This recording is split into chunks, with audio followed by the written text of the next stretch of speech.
Hey, so I forgot to mention this in the YJ wrap-up video, but if any of you guys have the Jeeps with the steel doors like this, let me turn the camera this way, it's a little bit better.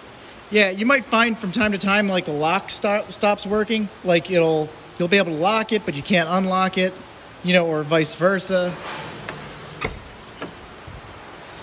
Just a quick little tip. What it usually is sometimes these can get stuck, you know, and obviously you could just lubricate those, clean them, whatever. But a quick little tip, if you remove this panel here, there's a basically a metal cover right here. And if you remove that, you can see the inner locking mechanism.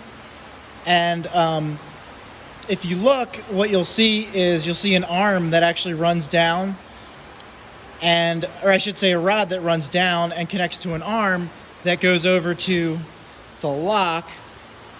There's a different connection that runs over to the to the lock here, but they obviously both connect to the same mechanism. So yeah, so the rod that runs up here, you'll see a little arm, and what happens over time is that arm tends to get bent out of shape, and when it gets bent out of shape, sometimes it'll rub against like the inner wall of the door. So all you have to do is bend that little arm, that little piece back so that it clears, and test it, make sure when you go back and forth, you've got full range of motion in your locking mechanism and you can see it operating in there. And of course the final test is just to close the door and see if you can lock it and unlock it. So I figured there's just another little tip to throw in there, short video. Forgot to mention it in the YJ wrap up. I had to fix this one a couple days ago. I fixed the driver's side when I got the Jeep. It was already defective. And you might, in some cases, you'll notice if you take this panel off, like there's a protective sheet, that basically keeps the dust and the moisture out from getting to the internals of the door.